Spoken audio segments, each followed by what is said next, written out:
So over the last 2 years, everybody knows that prices have been going straight up as far as price appreciation, and homes were flying off the shelf selling in less than a week. So in this new market that we're in, everybody's asking the question, how far in the opposite direction are we going to go? Are we going to go from homes selling in 3 days for $100,000 over asking price to homes taking a year to sell? Are we going to go into some sort of a crash? So here's an interesting take. Over the last several weeks and months, we've been looking at the numbers to figure out what we're seeing in Orange County, California. This last housing report that came out showed a new trend and kind of a plateau in the opposite direction a lot of people are thinking. My name is Stubbs. I'm a team leader and co-founder here at the SB Luxury Group. So let's talk about, by the numbers, what we're seeing right now happening in the market. So if you've been paying attention to what's happened in the last couple of years, you know that prices have gone straight up and inventory on the market has gone down. It's all been supply and demand for the last 2 years. And now here we are in this new market and we're talking about supply and demand again. So what has happened is we went from 950 homes on the market here in Orange County, which for reference, as we've talked about before, we should have about 8,000 homes on the market. We've seen 4 times the amount of homes sitting on the market right now, but here is what's new. We saw this chart, we're plateauing at the number of homes for sale at 4,000. It did not get to the 8,000 we were expecting. Now, maybe that's a lull in the market because of the summer.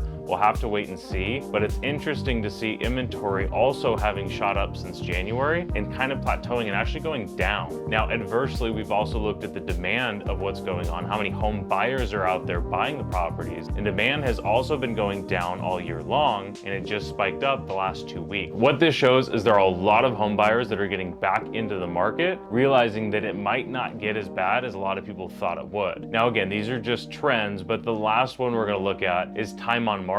Like I mentioned, 6 months ago, 2 years ago, homes were selling in less than a week on the market, assuming they were priced anywhere near right and looked decent. Now we're seeing homes should sit on the market at an average in Orange County of 60 days. We peaked at about 70 and it's actually trending back down. So we're going to see how long homes are sitting on the market, but what we're telling our clients that if your home looks good and is priced right, depending on what price segment you're in, you can still sell your home relatively quickly, but pricing is more important now than ever, especially if you've been following our last few market updates. Okay, so here's what we're seeing going on is buyers are getting more confident, realizing that prices aren't falling through the roof. Now there's a lot more inventory on the market, and if you're looking on any of the major websites, you're seeing a ton of price decreases. Now the reality is a lot of the homes on the market, when we're talking to our home buyers right now, your inventory that doesn't look great or that's priced way off is definitely sitting. So if you're thinking about selling your home or you're talking about doing this maybe in the future, those small upgrades to the house that didn't make sense to do last year or the year before, you might really want to consider. So while we do have a lot more inventory on the market, the good inventory is selling and the not so desirable inventory is sitting. That leaves a ton of opportunities for the buyers that are taking advantage of this market. And like we've talked about before, there are all kinds of different strategies to negotiate that deal to get absolutely as much bang for your buck as the buyer in a time of uncertainty. So if you have any questions how you can take advantage for your opportunity, always feel free to reach out. Again, thanks for watching.